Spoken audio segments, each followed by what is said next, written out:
साफ़ कर लिए मेरे हस्बैंड। तो मुर्गियाँ कटवा के उनके चिकन ले आए थे, तो चेस्ट पीस वगैरह भी मैंने खुद ने कट करके इसको साफ़ कर ली और अच्छी तरीके से इसको साफ़ किया। फिर सिरके के पानी में साफ़ कर लिया, छींचड़े वगैरह जो थे बहुत ही अच्छी तरीके से साफ़ किए इसको।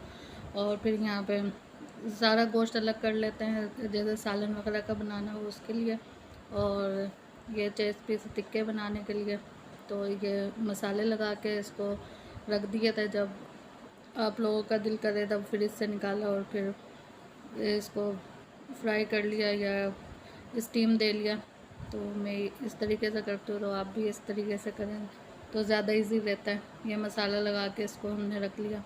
तो टिक्के मसाला भी और बोटियों का जो मसाला होता है वो भी लगा के पहले ही रख लेती हूँ। जब चिकन आता है, एक हफ़्ते की जो चिकन आती है या महीने की जितनी आती है, हम लोग ऐसे साफ़ कर लेते हैं।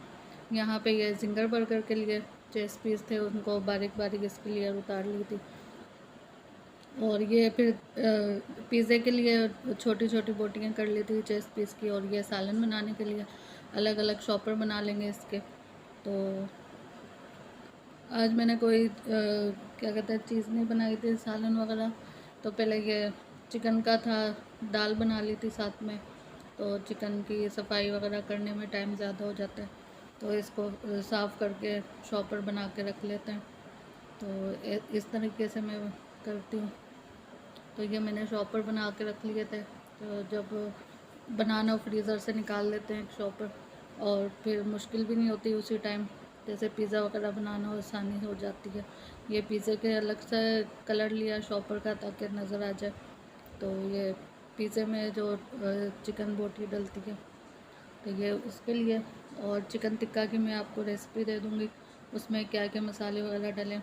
ये जिंगर बर्गर के लिए मैंने इसके पीस करा लिए थे। तो हम लोग तो खुद कर लेते हैं, वहाँ से सफाई से नहीं होता वो जो करते हैं शॉप वाले। तो यहाँ पर ये टिक्के के लिए बना रहे थे, तो इसका मसाला लगा